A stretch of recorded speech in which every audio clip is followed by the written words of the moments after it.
ಒಂದು ದಿನ ಸಾಯಂಕಾಲ ಸೊಸೆ ಅನಾಮಿಕಾ ಹಿತ್ತಲಿನಲ್ಲಿ ಹಳೆ ಸೈಕಲ್ನ ತೊಳಿತಾ ಇರುವಾಗ ಅತ್ತೆ ಶಾರದಾ ಬರ್ತಾಳೆ. ಈಗ ಈ ಹಳೆ ಸೈಕಲ್ ಏನಕ್ಕೆ ತೊಳಿತಾ ಇದೆಯಾ ಅಂತ ನಾನು ತಿಳ್ಕೊಬಹುದಾ ಸೊಸೆ? ಬಿಸಿಲಲ್ಲಿ ನಾನು ವ್ಯಾಪಾರ ಮಾಡೋಣ ಅಂದ್ಕೊಂಡಿದ್ದೀನಿ ಅತ್ತೆ. ಏನೋ ಈ ಹಳೆ ಸೈಕಲ್ ಮೇಲ ಅತ್ತೆ, ಹಳೆ ಸೈಕಲ್ಲು ಅಂತ ಹಗುರಾಗಿ ತೆಗೆದು ಹಾಕ್ಬೇಡಿ. ಈಗ ಈ ಹಳೆ ಸೈಕಲ್ಲೇ ನಮ್ಗೆ ದುಡ್ಡು ಸಂಪಾದಿಸಿ ಕೊಡುತ್ತೆ. ನೀವ್ ಹಾಗೆ ನೋಡ್ತಾ ಇರಿ.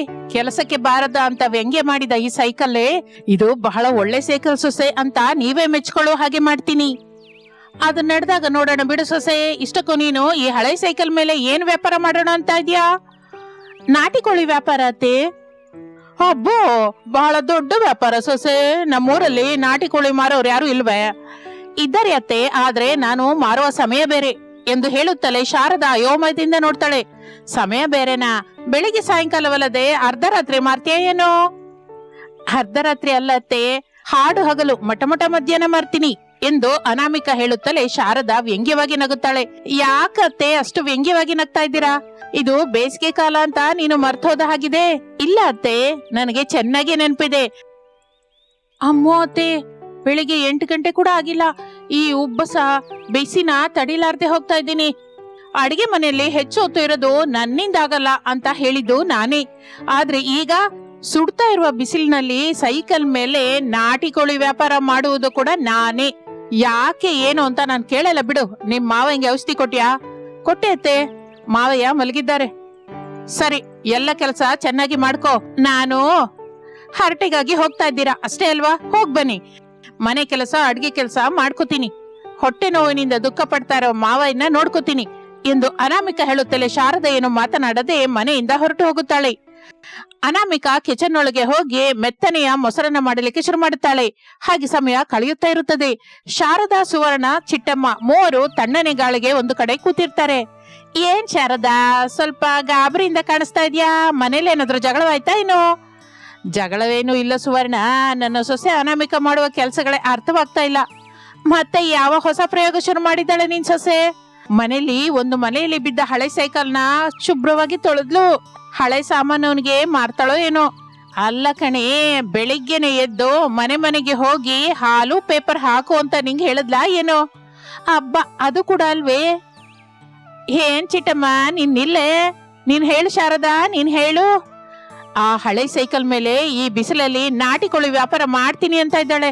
ಅದು ಕೂಡ ಅಂತೆ ಮಟಮಟ ಮಧ್ಯಾಹ್ನ ಮಾಡ್ತಾಳಂತೆ ಎಂದು ಶಾರದಾ ಹೇಳುತ್ತಲೇ ಸುವರ್ಣ, ಚಿಟ್ಟಮ್ಮ ಇಬ್ಬರು ಪಕ್ಕ ನಗುತ್ತಾರೆ. ಶಾರದಾ ಅವರನ್ನು ಕೋಪದಿಂದ ನೋಡ್ತಾಳೆ. ಅಷ್ಟೇ, ಇಬ್ಬರು ನಗುವುದನ್ನ ನಿಲ್ಲಿಸ್ತಾರೆ. ಅಯ್ಯೋ, ಈ ಸುಡು ಬಿಸಿಲಲ್ಲಿ ಯಾರಾದ್ರೂ ಹೊರಗೆ ಬರ್ತಾರಾ? ನಿನ್ ಸೊಸೆ ಬಹಳ ಆಲೋಚನೆ ಮಾಡಿದ್ದಾಳೆ ಶಾರದಾ. ನಿಜಾನೇ, ಮಧ್ಯಾಹ್ನವಂದ್ರೆ ಮನುಷ್ಯರೇ ಮನೆಯಿಂದ ಹೊರಗೆ ಬರ್ತಾ ಇಲ್ಲ. ಅಂತಹದ್ರಲ್ಲಿ ನಾಟಿ ಕೋಳಿ ಯಾರು ಕೊಂಡ್ಕೋತಾರೆ ಶಾರದಾ? ಅದೇ ನಾನು ಕೂಡ ಅಂದೆ ಚಿಟ್ಟಮ್ಮ. ಆದ್ರೆ ನನ್ ಸೊಸೆ ನೋಡ್ತಾ ಇರಿ ಅತ್ತೆ, ಈ ಬಿಸಿಲಿನಲ್ಲಿ ನಾನು ಹೇಗೆ ಕೋಳಿ ವ್ಯಾಪಾರ ಮಾಡ್ತೀನೋ ಅಂತ ಧೈರ್ಯವಾಗಿ ಹೇಳಿದ್ಲು. ಇನ್ನು ಏನು ಮಾತನಾಡಲು ಅರ್ಥವಾಗದೆ ಸುವರ್ಣಂಗೂ ಚಿಟ್ಟಮ್ಮಂಗೂ ಹಾಗೆ ಸುಮ್ಮನಿದ್ದು ಬಿಡ್ತಾರೆ. ಅದೇ ಸಮಯದಲ್ಲಿ ಮನೆ ಹತ್ರ ಅನಾಮಿಕಾ ಮೆತ್ತನೆಯ ಮೊಸರನ್ನ ಮಾಡಿದ ಪಾತ್ರೆಯನ್ನು ಹಿಡಿದುಕೊಂಡು ಮಾವನ ಹತ್ರ ಬರ್ತಾಳೆ. ಮಾವ ಪ್ರಸಾದ್ ಮಲಗಿರ್ತಾನೆ. ಮಾವಯ್ಯ, ನಿಧಾನವಾಗಿ ಎದ್ದೇಳಿ, ನಿಮ್ಗಾಗಿ ಮೊಸರನ್ನ ಮೆತ್ತಗೆ ಮಾಡಿ ತಂದಿದ್ದೀನಿ. ಎದ್ದೇಳಿ ಮಾವಯ್ಯ, ಮೊಸರನ್ನ ತಿಂದು ಮಲಗುವಂತೆ ಎಂದು ಹೇಳುತ್ತಲೇ ಪ್ರಸಾದ್ ನಿಧಾನವಾಗಿ ಎದ್ದು ಕುತ್ಕೋತಾನೆ. ಈಗ ಹೊಟ್ಟೆ ನೋವು ಹೇಗಿದೆ ಮಾವಯ್ಯ ನಿಮಗೆ ಎಂದು ಕೇಳುತ್ತಾಳೆ. ಆಗ ದುಃಖದಿಂದ ಪ್ರಸಾದ್, ಸ್ವಲ್ಪ ಪರವಾಗಿಲ್ಲ ತಾಯಿ. ನಿಮ್ಮ ಅತ್ತೆ ಇಲ್ವಾ ಅಮ್ಮ ಮನೇಲಿ? ಅನಾಮಿಕಾ ಏನೋ ಮಾತನಾಡಲಿಲ್ಲ. ಮನೇಲಿಲ್ಲ ಅಂತ ನಾನು ಅರ್ಥ ಮಾಡ್ಕೊಂಡೆ ಅಮ್ಮ. ಮೊಸರನ್ನ ಇಲ್ಲಿ ಕೊಡು ಎಂದು ಹೇಳುತ್ತಲೇ ಅನಾಮಿಕಾ ಮೊಸರನ್ನ ಇರುವ ಪಾತ್ರೆಯನ್ನು ಕೊಡುತ್ತಾಳೆ. ನೀನ್ ಹೋಗಿ ನಿನ್ ಕೆಲಸ ನೋಡ್ಕೊಂಬ ಸೊಸೆ, ನಾನು ನಿಧಾನವಾಗಿ ತಿಂತೀನಿ ಹೊರತು. ದುಃಖ ಪಡಬೇಡಿ ಮಾವಯ್ಯ, ಹೇಗಾದ್ರೂ ನಿಮಗೆ ಆಪರೇಷನ್ ಮಾಡಿಸ್ತೀವಿ. ಹೇಗೆ ತಾಯಿ, ಮಗನ ಸಂಪಾದನೆ ಅಷ್ಟಕ್ಕೆ. ನನಗೆ ಆಪರೇಷನ್ ಮಾಡ್ಬೇಕು ಅಂದ್ರೆ ತುಂಬಾ ದುಡ್ಡು ಬೇಕಲ್ಲಮ್ಮ. ಅದೆಲ್ಲ ನಾವು ನೋಡ್ಕೋತೀವಿ ಮಾವಯ್ಯ. ನೀವು ಆಲೋಚನೆ ಮಾಡದೆ ಡಾಕ್ಟರ್ ಹೇಳಿದ ಹಾಗೆ ತಿಂತಾ ಇರಿ. ಔಷಧಿ ಟೈಮ್ಗೆ ಹಾಕೊಳ್ಳಿ, ನಮಗಷ್ಟು ಸಾಕು. ಹಾಗೆ ಅಮ್ಮ ಸೊಸೆ ಎಂದು ಹೇಳುತ್ತಲೇ ಅನಾಮಿಕಾ ಅಲ್ಲಿಂದ ತನ್ನ ರೂಮಿನೊಳಗೆ ಬರುತ್ತಾಳೆ. ಒಂದು ಪುಸ್ತಕ ತೆಗೆದುಕೊಂಡು ಏನೋ ಲೆಕ್ಕ ಹಾಕಿಕೊಳ್ಳುತ್ತಾ ತನ್ನಲ್ಲಿ ತಾನು, ಬೆಳಿಗ್ಗೆ ಸಾಯಂಕಾಲ ಎಲ್ರು ಮಾರ್ಕೆಟ್ ಅವ್ರಿಗೆ ಕೋಳಿ ಮಾರ್ತಾರೆ. ಆಗ ಮಾರಾಟವಾಗೋದಾದ್ರೆ ಅಷ್ಟು ಒಳ್ಳೇದಲ್ಲ. ಆದ್ರೆ ಮಧ್ಯಾಹ್ನ ಹೋಟೆಲ್ ಅವರಿಗೆ, ಕೆಲಸದವರಿಗೆ ತಾಜಾ ಕೋಳಿ ಸಿಕ್ಕಲ್ವಲ್ಲ? ಹೌದು, ಅದೇ ನನ್ನ ಅವಕಾಶ. ಇದನ್ನೇ ನಾನು ಉಪಯೋಗಿಸಿಕೊಂಡು ವ್ಯಾಪಾರ ಮಾಡ್ತೀನಿ. ಅಂದುಕೊಂಡು ತನಗೆ ತಿಳಿದ ಹೋಟೆಲ್ಗಳ ಲಿಸ್ಟ್ ಮಾಡ್ಕೋತಾಳೆ. ಹಾಗೆ ಆ ದಿನ ಕಳೆಯುತ್ತದೆ. ಮಾರನೇ ದಿನ ಬೆಳಿಗ್ಗಿನಿಂದಲೇ ಅನಾಮಿಕಾ ಕೆಲಸದಲ್ಲಿ ಬೀಳುತ್ತಾಳೆ. ಸೈಕಲ್ ಹಿಂದೆ ದೊಡ್ಡ ಬುಟ್ಟಿಯನ್ನು ಕಟ್ಟಿ ಅದರಲ್ಲಿ ನಾಟಿ ಕೋಳಿಗಳನ್ನು ಜಾಗೃತಿಯಾಗಿ ಇಡ್ತಾಳೆ. ಮೇಲಾಗಿ ತಣ್ಣಗೆ ಇರುವುದಕ್ಕೆ ಒದ್ದೆ ಬಟ್ಟೆ ಕೂಡ ಸುತ್ತುತ್ತಾಳೆ. ಕೆಲವು ಕೋಳಿಗಳನ್ನು ಸೈಕಲ್ ಹ್ಯಾಂಡಲ್ಗೆ ಕಟ್ಟುತ್ತಾಳೆ. ಸೊಸೆ, ನಿಜವಾಗಿ ಹೋಗ್ತಿದ್ದೀಯೇನಮ್ಮ ಈ ಬಿಸಿಲಲ್ಲಿ? ಹೌದು ಅತ್ತೆ, ಈ ದಿನವೇ ನನಗೆ ಪರೀಕ್ಷೆ. ಕನಿಷ್ಠ ಸಾಯಂಕಾಲ ಹೋಗಿ ಮಾರು ಸೊಸೆ. ಈ ಸುಡೋ ಬಿಸಿಲಲ್ಲಿ ಹೋದ್ರೆ ನಿನಗೆ ತಲೆನೋವು ಬರುತ್ತಮ್ಮ. ಅತ್ತೆ, ಎಲ್ರು ಹೋಗುವ ಸಮಯದಲ್ಲಿ ನಾನು ಹೋದ್ರೆ ನಾನು ಕೂಡ ಅವರಲ್ಲಿ ಒಬ್ಬಳಾಗಿ ಬಿಡ್ತೀನಿ. ಎಲ್ಲರೂ ಇಲ್ಲದ ಸಮಯದಲ್ಲಿ ನಾನು ಹೋದ್ರೇನೆ ನನಗೆ ಪ್ರತ್ಯೇಕವಾಗಿ ಕಾಣಿಸ್ತೀನಲ್ಲ. ನಿನ್ನ ಕರ್ಮ, ಇನ್ನು ನೀನ್ಯಾರು ಸರಿ ಮಾಡಲ್ಲ. ಅತ್ತೆ, ಮಾವಯ್ಯನ ಅವಾಗವಾಗ ಗಮನಿಸ್ತಾ ಇರಿ. ಹಾಗೆ ನೀನ್ ಹೋಗು ಎಂದು ಶಾರದಾ ಹೇಳುತ್ತಲೇ ಅನಾಮಿಕಾ ಸೈಕಲ್ ಹತ್ತಿ ಹೊರಡುತ್ತಾಳೆ. ಸುಡುತ್ತಾ ಇರುವ ಬಿಸಿಲು, ರೋಡ್ ಮೇಲೆ ಜನ ಬಹಳ ಕಡಿಮೆ. ಆದರೆ ಅನಾಮಿಕಾ ಮಾತ್ರ ಧೈರ್ಯದಿಂದ ಮುಂದಕ್ಕೆ ಹೋಗ್ತಾ ಇರ್ತಾಳೆ. ಸ್ವಲ್ಪ ಹೊತ್ತಿಗೆ ಊರಿನ ಕೊನೆಯಲ್ಲಿರುವ ಒಂದು ಬಿರಿಯಾನಿ ಹೋಟೆಲ್ ಹತ್ರಕ್ಕೆ ಬರ್ತಾಳೆ. ಹೋಟೆಲ್ ಯಜಮಾನನ ಹೆಸರು ಚಿನ್ನಯ್ಯ. ಅನಾಮಿಕಳ ಹತ್ರ ನಾಟಿ ಕೋಳಿಗಳನ್ನು ನೋಡುತ್ತಲೇ ಅವನಿಗೆ ಸಂತೋಷವಾಗುತ್ತೆ. ಅಮ್ಮ, ಈ ಟೈಮಲ್ಲಿ ನಾಟಿ ಕೋಳಿ ಎಲ್ಲಿ ಸಿಕ್ತಮ್ಮ? ಬೆಳಿಗ್ಗೆನೆ ಆಗಿ ಹೋಯ್ತು ಅಂದ್ಕೊಂಡೆ. ತಾಜಾ ಕೋಳಿ ಚಿಕ್ಕಪ್ಪ, ಬೇಕು ಅಂದ್ರೆ ಈಗ್ಲೇ ತಗೊಳ್ಳಿ. ಸರಿ ಹೊರತು ಇಷ್ಟಕ್ಕೂ ಈ ನಾಟಿ ಕೋಳಿ ಹೇಗೆ ಕೊಡ್ತಾ ಇದೀಯ ತಾಯಿ? ಇಲ್ಲಿ ನೋಡಿ ಚಿಕ್ಕಪ್ಪ, ಇಷ್ಟು ಬಿಸಿಲಲ್ಲಿ ಮಾರ್ತಾ ಇದ್ದೀನಲ್ಲ, ಬೆಳಿಗ್ಗೆ ಇರುವ ರೇಟಿಗಿಂತ ಒಂದು 50 ರೂಪಾಯಿ ಸೇರಿ ಸ್ವಲ್ಪ ಹೆಚ್ಚಾಗಿ ಕೊಟ್ಬಿಡಿ. ನ್ಯಾಯವಾಗಿ ಕೇಳಿದ್ಯಾ ತಾಯಿ, ನಿನ್ನ ಪ್ರಾಮಾಣಿಕತೆ ನನ್ಗೆ ಹಿಡಿಸಿತ್ತು. ನೀನು ದಿನವೂ ಹೀಗೆ ಮಧ್ಯಾಹ್ನದ ವೇಳೆ ನಾಟಿ ಕೋಳಿನ ತಗೊಂಡ್ಬಂದು ಕೊಟ್ಟೆ ಅಂದ್ರೆ ನಾನು ಎಲ್ಲಿ ತಗೊಳಲ್ಲ. ಮತ್ತೆ ಏನಂತೀಯ ತಾಯಿ? ಆ ಮಾತನ್ನು ಕೇಳಿ ಅನಾಮಿಕಾ ಸಂತೋಷ ಪಡುತ್ತಾಳೆ. ಹಾಗೆ ಚಿಕ್ಕಪ್ಪ, ಇದು ನಿಜವಾಗಿ ನನ್ನ ಅದೃಷ್ಟ ಅಂತ ಹೇಳ್ಕೋಬೇಕು. ಈ ದಿನವೇ ನಾನು ಇಷ್ಟು ಬಿಸಿಲಲ್ಲಿ ನಾಟಿ ಕೋಳಿ ಮಾರೋದನ್ನ ಶುರು ಮಾಡಿದ್ದೀನಿ. ನೀವು ದೊಡ್ಡ ಮನಸ್ಸು ಮಾಡಿಕೊಂಡು ನನ್ನ ಹತ್ರ ತಗೊಂಡಿದ್ದೀರಾ.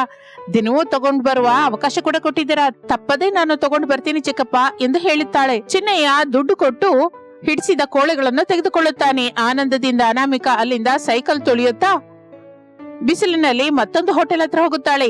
ಅಲ್ಲಿ ಮಾತನಾಡಿ 2 ಕೋಳಿಗಳನ್ನು ಮಾರುತ್ತಾಳೆ. ಹಾಗೆ 2 ಗಂಟೆಯಲ್ಲಿಯೇ ಅನಾಮಿಕಾ ತಂದ ನಾಟಿ ಕೋಳಿಗಳೆಲ್ಲ ಮಾರಾಟವಾಗುತ್ತದೆ. ಅನಾಮಿಕಾ ಮಾತ್ರ ಕಪ್ಪಗೆ ಬದಲಾಗ್ತಾಳೆ. ಪಾಪ, ಅದು ಅವಳಿಗೆ ಗೊತ್ತಿಲ್ಲ. ಇನ್ನು ಸಂತೋಷದಿಂದ ಮನೆಗೆ ಬರ್ತಾಳೆ. ಮೊದಲ ದಿನವೇ ಒಳ್ಳೆ ಲಾಭ ಬಂದಿದೆ. ನಾಳೆಯಿಂದ ಮತ್ತಷ್ಟು ಕೋಳಿಗಳು ಹೆಚ್ಚಾಗಿ ತಗೊಂಡೋಗ್ಬೇಕು. ಚಿನ್ನಯ್ಯ ಚಿಕ್ಕಪ್ಪನ್ಗೆ ಕೊಟ್ಟ ನಂತರ ಮತ್ತು ಕೆಲವು ಕಡೆಗೆ ಹೋಗಬೇಕು. ಹಾಗೆ ಅಂದುಕೊಳ್ಳುತ್ತಾ ಸೈಕಲ್ ಮೇಲೆ ಮನೆಗೆ ಬಂದ ಅನಾಮಿಕಾ ಬಾಗಿಲು ತಟ್ಟುತ್ತಾಳೆ. ನಿದ್ದೆ ಮಬ್ಬಿನಲ್ಲಿ ಶಾರದಾ ಬಾಗಿಲು ತೆಗೆಯುತ್ತಾಳೆ. ಕಪ್ಪಗಿರುವ ಹುಡುಗಿ ಎದುರಿಗೆ ಕಾಣಿಸುತ್ತಾಳೆ. ತನ್ನ ಸೊಸೆ ಅನಾಮಿಕಳ ಎದುರಿಗಿದ್ದಾಳೆ ಎಂದು ಶಾರದಾ ಆ ಸಮಯದಲ್ಲಿ ಗುರುತು ಹಿಡಿಯಲಾರದೆ ಹೋಗುತ್ತಾಳೆ. ಯಾರ್ ಬೇಕಮ್ಮ? ಅತ್ತೆ, ನಾನು ಅನಾಮಿಕಾ, ನಿಮ್ಮ ಸೊಸೆ. ಅಯ್ಯೋ ಸೊಸೆ, ಈ ಬಿಸಿಲಲ್ಲಿ ಹೋಗ್ಬೇಡ ಅಂತ ಹೇಳಿದ್ದಲ್ವ ನಾನು? ನೀನ್ ಕೇಳಿಲ್ಲ. ಈಗ ನೋಡು, ಗುರ್ತು ಹಿಡಿಯದಷ್ಟು ಬದಲಾಗಿ ಹೋಗಿದ್ಯಾ. ಹೋಗಿ ನಿನ್ ಮುಖನ ಕನ್ನಡಿನಲ್ಲಿ ಒಂದ್ಸಲ ನೋಡ್ಕೊ ಹೋಗು ಎಂದು ಹೇಳುತ್ತಲೇ ಅನಾಮಿಕಾ ತನ್ನ ರೂಮಿನೊಳಗೆ ಹೋಗುತ್ತಾಳೆ. ಡ್ರೆಸ್ಸಿಂಗ್ ಟೇಬಲ್ ಮುಂದೆ ನಿಂತುಕೊಂಡು ಕಪ್ಪಾಗಿ ಬದಲಾದ ಮುಖವನ್ನು ನೋಡುತ್ತಾಳೆ. ಆ ನಂತರ ಹೋಗಿ ವಾಶ್ ಮಾಡ್ಕೋತಾಳೆ. ಆ ದಿನ ವ್ಯಾಪಾರದಿಂದ ಬಂದ ದುಡ್ಡನ್ನು ಶಾರದಂಗೆ ಕೊಡ್ತಾಳೆ. ಇಷ್ಟು ದುಡ್ಡ ನಿಜವಾಗಿ ಮಾರಾಟವಾಯ್ತಾ? ಹೌದು ಅತ್ತೆ, ಬಿಸಿಲಲ್ಲಿ ಹೊರಗೆ ಬರೋದಕ್ಕೆ ಭಯಪಟ್ಟವರಿಗೆ ನಾನೇ ಬೇಕಾದ ವಸ್ತುನ ತಗೊಂಡೋಗಿ ಕೊಟ್ಟೆ. ಅದಕ್ಕೆ ಬೇಗ ಮಾರಾಟವಾಯ್ತು. ಕೆಲಸಕ್ಕೆ ಬಾರದು ಅಂತ ಅವಹೇಳನ ಮಾಡಿದ ಈ ಹಳೆ ಸೈಕಲೇ ನಿಜಕ್ಕೂ ದೊಡ್ಡ ಸೈಕಲ್ ಆಯ್ತು. ಅತ್ತೆ, ಮಾವಯ್ಯನಿಗೆ ಮೊಸರನ್ನ ಕೊಟ್ಟೆ ಸೊಸೆ. ಸರಿ ಅತ್ತೆ, ಅಂದ್ರೆ ನಾನು ಮಿಕ್ಕ ಕೆಲಸ ನೋಡ್ಕೋತೀನಿ ಎಂದು ಅನಾಮಿಕಾ ಹೊರಟು ಹೋಗುತ್ತಾಳೆ. ಹಾಗೆ ದಿನಗಳು ಕಳೆಯುತ್ತಾ ಇರುತ್ತದೆ. ಅನಾಮಿಕಾ ಬೆಳಿಗ್ಗೆ ಎದ್ದು ಚಕಚಕ ಮನೆ ಕೆಲಸ, ಅಡಿಗೆ ಕೆಲಸ ಮಾಡಿಕೊಂಡು ಮಾವ ಪ್ರಸಾದನಿಗೆ ಬೇಕಾದ್ದನ್ನ ಮಾಡಿ ಇಡುತ್ತಾಳೆ. ಆ ನಂತರ ಬಿಸಿಲಿನಲ್ಲಿ ಸೈಕಲ್ ಮೇಲೆ ನಾಟಿ ಕೋಳಿಗಳನ್ನ ಮಾರಾಟ ಮಾಡೋದಕ್ಕೆ ಹೋಗುತ್ತಾಳೆ. ಕೆಲವು ದಿನದಲ್ಲಿಯೇ ಪ್ರಸಾದ್ ಆಪರೇಷನ್ಗೆ ಬೇಕಾದಷ್ಟು ದುಡ್ಡನ್ನು ಜಮಾ ಮಾಡುತ್ತಾರೆ. ಪ್ರಸಾದನಿಗೆ ಆಪರೇಷನ್ ಮಾಡಿಸುತ್ತಾರೆ. ಪ್ರಸಾದ್ ಆರೋಗ್ಯದಿಂದಿರುತ್ತಾನೆ. ಹಾಗೆ ಎಲ್ಲರೂ ಅಸಾಧ್ಯ ಎಂದುಕೊಂಡ ಕೆಲಸವನ್ನು ಅನಾಮಿಕಾ ತನ್ನ ಜಾಣ್ಮೆಯಿಂದ ಮಾಡಿ ತೋರಿಸುತ್ತಾಳೆ. ಅವಳ ಗಂಡನ ಜೊತೆ ಸೇರಿ ತನ್ನ ಮಾವನನ್ನು ಕಾಪಾಡಿಕೊಳ್ಳುತ್ತಾಳೆ. ಇದು ಇಂದಿನ ಕತೆ. ಮತ್ತೊಂದು ಆಸಕ್ತಿಕರ ಕತೆ ಜೊತೆ ಮತ್ತೆ ಸೇರೋಣ. ಅಲ್ಲಿಯವರೆಗೂ ವಿರಾಮ. ನಮಸ್ತೆ. ಶಾರದಾ ರಮಣಿ ಒಂದೇ ಊರಿಗೆ ಸೇರಿದ ಹೆಂಗಸರು. ಇಬ್ಬರು ಒಂದು ದಿನ ಆಟೋದಲ್ಲಿ ಟೌನ್ ನಿಂದ ಊರ್ಗೆ ಹೋಗ್ತಾ ಇದ್ರು. ಏನೇ ಶಾರದಾ, ಊರೆಲ್ಲ ಅಂದ್ಕೊಂತಾ ಇರೋದು ನಿಜವೇನೆ? ಏನ್ ಅಂದ್ಕೋತಾ ಇದಾರೆ ಊರೆಲ್ಲ? ಅದೇನೇ ನಿನ್ ಸೊಸೆ ಅನಾಮಿಕಳ ಹತ್ರ ಮಾಯಲಂಗ ಇದೆ ಅಂತಲ್ಲ, ಅದು ಹಾಕೊಂಡ್ರೆ ಬಹಳ ಅಂದವಾಗಿ 25 ವರ್ಷದ ಹುಡುಗಿ ಹಾಗೆ ಕಾಣಿಸ್ತಾರಂತಲ್ಲ. ನನ್ನ ಸೊಸೆ ಹತ್ರ ಮಾಯಲ್ಲ ಹಂಗ ಇರೋದು ನಿಜಾನೇ ರಮಣಿ. ಅದು ಹಾಕೊಂಡ್ರೆ ಅಂದವಾಗಿ ಇರ್ತಾರೆ ಅನ್ನೋ ಮಾತು ನಿಜನೇ. ಆದ್ರೆ 25 ವರ್ಷದ ಹುಡುಗಿ ಹಾಗೆ ಬದಲಾಗ್ತಾರೆ ಅನ್ನೋ ವಿಷಯ ಮಾತ್ರ ನಂಗೆ ಗೊತ್ತಿಲ್ಲ. ತಿಳ್ಕೊಳ್ಳೋದ್ರಲ್ಲಿ ತಪ್ಪಿಲ್ವಲ್ಲ ಶಾರದಾ? ಸೊಸೆನ ಕೇಳಿ ತಿಳ್ಕೊ. ಒಂದು ವೇಳೆ ಸೊಸೆ ಹೇಳದೇ ಇದ್ರೆ ನೀನೇ ಮಾಯಲಂಗ ಹಾಕೊಂಡ್ ನೋಡು. ಅಂದವಾಗಿ ಇರ್ತೀಯಾ. 25 ವರ್ಷದ ಹುಡುಗಿ ಹಾಗೆ ಬದಲಾಗೋದು ನಿಜವಾದ್ರೆ ನೀನು ಬದಲಾಗ್ತೀಯಲ್ಲ ಎಂದು ಹೇಳುತ್ತಲೇ ಶಾರದಾ ಆಲೋಚಿಸಲಿಕ್ಕೆ ಶುರು ಮಾಡುತ್ತಾಳೆ. ಆಟೋ ಊರಿನಲ್ಲಿ ನಿಲ್ಲುತ್ತದೆ. ಶಾರದಾ ರಮಣಿ ಆಟೋದಿಂದ ಇಳಿಯುತ್ತಾರೆ. ಆ ಆಟೋ ದುಡ್ಡು ನಾನ್ ಕೊಡ್ತೀನಿ ಶಾರದಾ. ನೀನ್ ಕೊಡೋದೇನೆ? ನನ್ ದುಡ್ಡು ನಾನ್ ಕೊಡ್ತೀನಿ, ನಿನ್ ದುಡ್ಡು ನೀನ್ ಕೊಡು. ಏನಾಗಲ್ಲ ಬಿಡೆ, ನನ್ನ ಹತ್ರ ಚಿಲ್ಲರೆ ಇದೆ, ನಾನು ಆಟೋ ದುಡ್ಡು ಕೊಡ್ತೀನಿ ಎಂದು ರಮಣಿ ಆಟೋದವನಿಗೆ 2 ದುಡ್ಡನ್ನು ಕೊಡುತ್ತಾಳೆ. ಆಟೋ ಅಲ್ಲಿಂದ ಹೊರಟು ಹೋಗುತ್ತದೆ. ರಮಣಿ ಶಾರದಾ ಮನೆ ಕಡೆ ನಡೆಯುತ್ತಾ ಇರ್ತಾರೆ. ನಿಜ ಹೇಳುವಂತೀಯ ಶಾರದಾ, ನನ್ ಸೊಸೆ ಹತ್ರ ಇಂತಹ ಮಾಯಲಂಗ ಇದ್ದಿದ್ರೆ ನಾನು ಯಾವಾಗ್ಲೋ ಹಾಕೋತಾ ಇದ್ದೆ, ಅಂದವಾಗಿ ಬದಲಾಗ್ತಾ ಇದ್ದೆ, ಮದುವೆಯಾಗದ ಹದಿಹರೆಯದ ಹುಡುಗಿ ಹಾಗೆ ಬದಲಾಗ್ತಾ ಇದ್ದೆ. ಆದ್ರೆ ನನಗೆ ಅಂತದ್ದೇ ಇಲ್ಲ. ನಿನಗಿದೆಯಲ್ಲ, ನೀನು ಆ ಮಾಯಲಂಗನ ಒಂದ್ಸಲ ಹಾಕೊಂಡ್ ನೋಡೇ. ಸರಿ ಬಿಡು, ನೀನ್ ಹೇಳಿದ ಹಾಗೆ ಆ ಮಾಯಲಂಗ ಹಾಕೊಂಡು ನೋಡ್ತೀನಿ. ಅಂದವಾಗಿ ಹದಿಹರಿಯದ ಹುಡುಗಿ ಹಾಗೆ ಬದಲಾಗಿ ಹೋದ್ರೆ ಎಂದು ಶಾರದಾ ಹೇಳುದು ಇನ್ನು ಪೂರ್ತಿ ಆಗಲಿಲ್ಲ. ಮಾತಿನ ಮಧ್ಯದಲ್ಲಿ ರಮಣಿ ಸೇರ್ಕೊಂಡು, ಆಗ್ಲೇ ನಿನ್ ಸೊಸೆಗೆ ಆ ಮಾಯಲಂಗನ ಕೊಡ್ಬೇಡ ಶಾರದಾ, ನನ್ನನ್ನ ಫೋನ್ ಮಾಡಿ ಕರಿ, ನಾನು ಕೂಡ ಹಾಕೋತೀನಿ. ಆ ಲಂಗದ ಬಗ್ಗೆ ನಾನು ಯಾವಾಗಿಂದನೋ ಹೇಗಾದ್ರೂ ಹಾಕೋಬೇಕು ಅನ್ನುವ ಆಸೆ ಬಲವಾಗಿ ನನ್ನಲ್ಲಿ ನೆಟ್ಟು ಬಿಟ್ಟಿದೆ ಎಂದು ತನ್ನ ಮನಸ್ಸಿನಲ್ಲಿರುವ ಮಾತನ್ನು ಹೇಳುತ್ತಾಳೆ. ಸರಿ ಕಣೆ ರಮಣಿ, ನಾನು ಹಾಕೊಂಡ ಮೇಲೆ ನಿನಗೆ ಫೋನ್ ಮಾಡ್ತೀನಿ, ನೀನು ಮನೆಗೆ ಹೋಗು, ಮರ್ತ್ ಹೋಗ್ಬೇಡ್ವೆ ಶಾರದಾ ಎಂದು అయిಷ್ಟದಿಂದ ರಮಣಿ ಹೊರಟು ಹೋಗುತ್ತಾಳೆ. ಇನ್ನು ಅತ್ತೆ ಶಾರದಾ ಸೊಸೆ ಬೆಡ್ರೂಮ್ ಒಳಗೆ ಬರ್ತಾಳೆ. ಸೊಸೆ ಅನಾಮಿಕಾ ಅವಳ ಹತ್ರ ಇರುವ ಮಾಯಾಲಂಗವನ್ನ ಎಲ್ಲಿಟ್ಟಿದ್ದಾಳೋ ಏನೋ ಎಂದು ಆ ರೂಮ್ ಅನ್ನು ಪರಿಶೀಲನೆಯಿಂದ ನೋಡುತ್ತಾಳೆ. ಆಗ ಶಾರದಂಗೆ ಅಟ್ಟದ ಮೇಲಿರುವ ಒಂದು ಹಳೆ ಮರದ ಪೆಟ್ಟಿಗೆ ಕಾಣಿಸುತ್ತೆ. ಅಷ್ಟೇ, ಶಾರದಂಗೆ ಬಹಳ ಸಂತೋಷವಾಗುತ್ತೆ. ಹಳೆ ಮರದ ಪೆಟ್ಟಿಗೆನ ಅಟ್ಟದ ಮೇಲೆ ಇಟ್ಟಿದ್ದಾಳೆ ಅಂದ್ರೆ ಖಚಿತವಾಗಿ ಮಾಯಾಲಂಗ ಅದ್ರಲ್ಲೇ ಇಟ್ಟಿರ್ತಾಳೆ. ಹೇಗಾದ್ರೂ ಆ ಪೆಟ್ಟಿಗೆಯೊಳಗಿಂದ ಮಾಯಾಲಂಗನ ತೆಗೆದುಕೊಂಡು ಹಾಕೋಬೇಕು, 25 ವರ್ಷದ ಶಾರದಳ ಹಾಗೆ ಬದಲಾಗ್ಬೇಕು ಅಂದುಕೊಳ್ಳುತ್ತಾ ಇರುವಾಗ ಆಗಲೇ ಪ್ರಸಾದ್ ಹಾಲ್ಗೆ ಬರ್ತಾನೆ. ಏನೇ ಶಾರದಾ, ಎಲ್ಲಿದ್ಯಾ ಎಂದು ಕರೆಯುತ್ತಾನೆ. ಶಾರದಂಗೆ ಆ ಕರೆ ಕೇಳುತ್ತಲೇ ಕೋಪ ಬರುತ್ತೆ. 1 ನಿಮಿಷ ಕೂಡ ಸಂತೋಷವಾಗಿರೋದು ಇವನಿಗೆ ಇಷ್ಟವಿರಲ್ಲ. ಪ್ರತಿಯೊಂದಕ್ಕೂ ಶಾರದಾ ಶಾರದಾ ಅಂತ ನನ್ನ ಪ್ರಾಣ ತಿಂತಾನೆ ಅಂದುಕೊಳ್ಳುತ್ತಾ ಹಾಲ್ಗೆ ಬರುತ್ತಾಳೆ. ಏನೇ ಶಾರದಾ, ಮಗನ ಬೆಡ್ರೂಮ್ ಒಳಗಿಂದ ಬರ್ತಾ ಇದ್ಯಾ? ಎಲ್ಲ ಬಿಟ್ಟು ಮೊನ್ನೆ ಸೊಸೆ ಉಟ್ಕೊಂಡ ರೇಷ್ಮೆ ಸೀರೆ ಕಳ್ತನ ಮಾಡಕ್ ಹೋದ್ಯೇನೋ? ಹೀಗೆ ಮಾತಾಡಿದ್ರೆ ನನಗೆ ಎಲ್ಲೆಲ್ಲದ ಕೋಪ ಬರುತ್ತೆ. ಯಾಕೆ ಕರೆದ್ರೆ ಮೊದ್ಲದ್ ಹೇಳಿ. ನಾನು ಹೊರಗೆ ಹೋಗ್ತಾ ಇದ್ದೀನಿ. ಎದ್ರಿಗ್ ಬರ್ಬೇಕಾ, ಇಲ್ಲಾಂದ್ರೆ ಕ್ಷೇಮವಾಗಿ ಹೋಗಿ ಲಾಭವಾಗಿ ಬನ್ನಿ ಅಂತ ಹೇಳ್ಬೇಕಾ? ಅದೆರಡು ಅಲ್ಲದೆ ನಿನ್ ಕೈಯಿಂದ 1 ಗ್ಲಾಸು ನೀರ್ ಕೊಡೋಕ್ ಕೊಡು.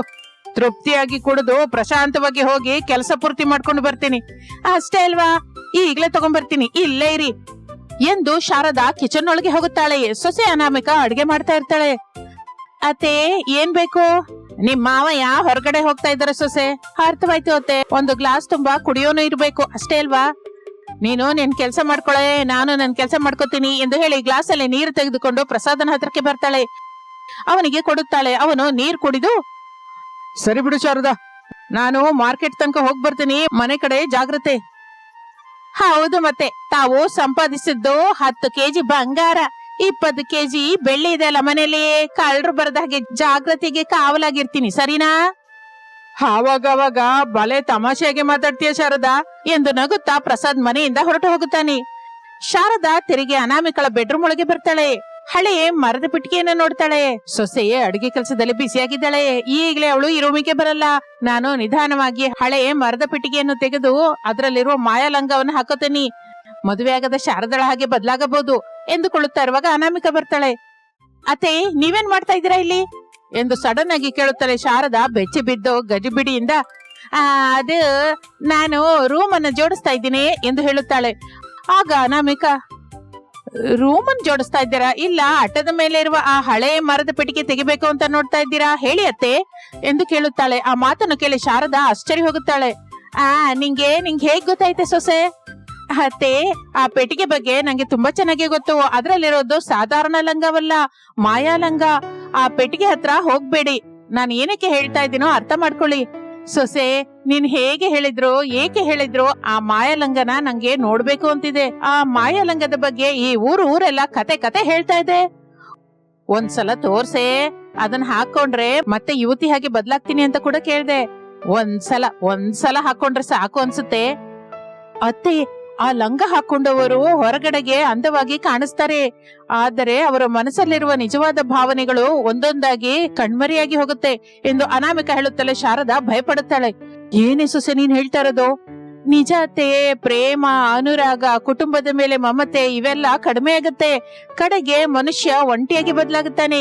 ನೀವು ಕೂಡ ಹಾಗೆ ಒಂಟಿಯಾಗಿರ್ಬೇಕು ಅನ್ಕೊಂಡಿದ್ದೀರಾ? ಹೇಳಿ, ಈಗ್ಲೇ ಆ ಲಂಗ ತೆಗೆದು ನಿಮಗೆ ಕೊಡ್ತೀನಿ. ಬೇಡ ಮಕ್ಕಳೇ, ನಾನು ಹಾಗೆ ಬದುಕೋಬೇಕು ಅಂತ ಆಸೆ ಪಟ್ಟಿಲ್ಲ. ನಂಗೆ ಈ ಲಂಗ ಬೇಡ, ಏನೋ ಬೇಡ. ನಿಜ ಹೇಳತ್ತೆ, ನೀವೀಗ ತುಂಬಾ ಅಂದವಾಗಿದ್ದೀರಾ. ಮಾವಯ್ಯನಿಗೆ, ನನಗೆ, ಊರೆಲ್ಲರಿಗೂ ಹೀಗಿದ್ರೆ ನೀವು ನಮಗೆ ಹಿಡಿಸ್ತೀರಾ. ಬಹಳ ಸಂತೋಷ ಸೊಸೆ. ಮಾಯ ಲಂಗ ಹಾಕೊಂಡು ಹಳೆ ದಿನಗಳನ್ನ ಮತ್ತೆ ಅನುಭವಿಸಬೇಕು ಅಂದ್ಕೊಂಡೆ, ಆದ್ರೆ ನೀನು ನಿಜ ಹೇಳಿ ಒಳ್ಳೆ ಕೆಲಸ ಮಾಡಿದೆ ಅಂದುಕೊಂಡು ಹೊರಟು ಹೋಗುತ್ತಾಳೆ. ಅನಾಮಿಕಾ ನೋಡಿ ತನ್ನಲ್ಲಿ ತಾನು ಮಾಯ ಲಂಗ ಹಾಕೋತಾಳಂತೆ. ಮಾಯ ಲಂಗ, ಈಗ ನಾನು ಹೇಳಿದ ಸುಳ್ಳಿನ ಕತೆ ನಂಬಿದಳೆ. ಇನ್ನು ಮೇಲೆ ನನ್ನ ಮಾಯ ಲಂಗದ ಹತ್ರನೇ ಬರಲ್ಲ, ನಿಜಕ್ಕೂ ಅದ್ರ ಬಗ್ಗೆ ಆಲೋಚನೆ ಮಾಡೋದಿಲ್ಲ ಎಂದುಕೊಂಡು ಕಿಚನ್ ಒಳಗೆ ಹೋಗುತ್ತಾಳೆ. ಶಾರದಾ ಕೂಡ ತನ್ನ ರೂಮಿನೊಳಗೆ ಹೋಗುತ್ತಾಳೆ. ಸೊಸೆ, ನನ್ಗೆ ಭಯ ಪಡಿಸ್ಬೇಕು ಅಂತ ಒಂದು ಕಟಕತೆ ಹೇಳ್ದೆ. ನಂಗೆ ಆ ವಿಷಯ ಗೊತ್ತು. ನಾನು ಆ ಮಾಯಾ ಲಂಗ ಹಾಕೊಳ್ಳದೆ ಬಿಡೋದೇ ಇಲ್ಲ. ಏನೇನಾದ್ರೂ ನಾನ್ ಹಾಕೋತೀನಿ, ಅಂದವಾಗಿ ತಯಾರಾಗ್ತೀನಿ ಅಷ್ಟೇ ಅಂದುಕೊಂಡು ಹಾಲ್ಗೆ ಬರುತ್ತಾಳೆ. ಅನಾಮಿಕಾ, ಅನಾಮಿಕಾ ಎಲ್ಲಿದ್ಯೆ ಎಂದು ಶಾರದಾ ಗಟ್ಟಿಯಾಗಿ ಕರೆಯುತ್ತಾಳೆ. ಕಿಚನ್ ಒಳಗಿಂದ ಅನಾಮಿಕಾ ಬರ್ತಾಳೆ. ಏನಾಯ್ತು ಅತ್ತೆ, ಯಾಕೆ ಅಷ್ಟೆಲ್ಲ ನನ್ನ ಕನವರಿಸ್ತಾ ಇದ್ದೀರಾ? ಕನವರಿಸ್ತಾ ಇಲ್ವೇ? ರಾತ್ರಿ ನಂಗೊಂದು ಕನ್ಸು ಬಂತು ಸೊಸೆ. ಅಯ್ಯೋ ಅತ್ತೆ, ಮಾವಯ್ಯನ ಒಂಟಿಯಾಗಿ ಮಾಡಿ ಹೊರಟೋದ್ರ? ಅಂದ್ರೆ ಈಗ ದೆವ್ವವಾಗಿ ಬಂದಿದ್ದೀರಾ ಏನೋ? ಅಮ್ಮ ದೆವ್ವ, ನಾನೇನು ಮಾಡ್ಬಿಡಿ ಅತ್ತೆ, ನಿಮ್ಗೆ ಇಷ್ಟ ಬಂದ ಅಡ್ಗೆ ಮಾಡ್ಕೊಡ್ತೀನಿ. ಏಯ್ ಸೊಸೆ, ನಾನ್ ಹೇಳೋದು ಪೂರ್ತಿಯಾಗಿ ಕೇಳಲ್ವಾ? ನಾನ್ ಹೋದ ಹಾಗೆ ಕನ್ಸು ಬಂದಿಲ್ಲ.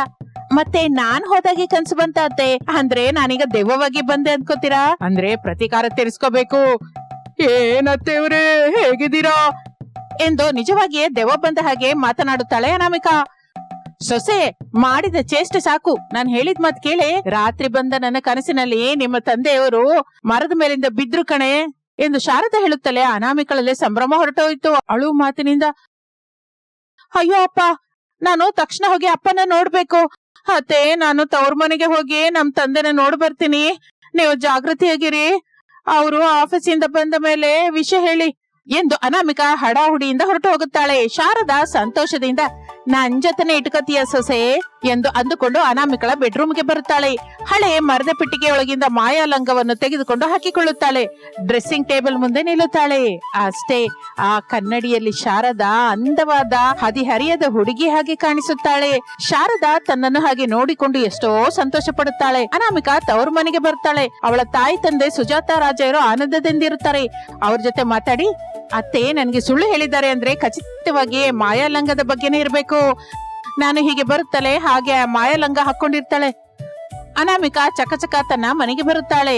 ತನ್ನ ರೂಮಿನ ಬಾಗಿಲ ಹತ್ರ ನಿಂತ್ಕೊಂಡು ಮಾಯಾಲಂಗ ಹಾಕಿಕೊಂಡು ಕನ್ನಡದಲ್ಲಿ ಹದಿಹರಿಯದ ಹುಡುಗಿ ಹಾಗೆ ಕಾಣಿಸ್ತಾ ಇರುವ, ಸಂತೋಷ ಪಡ್ತಾ ಇರುವ ಅತ್ತೆ ಶಾರದಳನ್ನು ನೋಡುತ್ತಾಳೆ. ಬಾ ಸೊಸೆ, ಈ ಮಾಯಾಲಂಗದಲ್ಲಿ ನಾನ್ ಹೇಗಿದ್ದೀನಿ? ತುಂಬಾ ಚೆನ್ನಾಗಿದ್ದೀರಿ ಅತ್ತೆ. ಈ ವಿಷಯ ಹೊರಗೆ ಯಾರಿಗೂ ಹೇಳ್ಬೇಡಿ. ನಿಮ್ಮ ಹೊಟ್ಟೆಯೊಳಗೆ ಮುಚ್ಚಿಟ್ಕೊಳ್ಳಿ, ಅದೇ ನಮ್ಗೆ ಒಳ್ಳೇದು.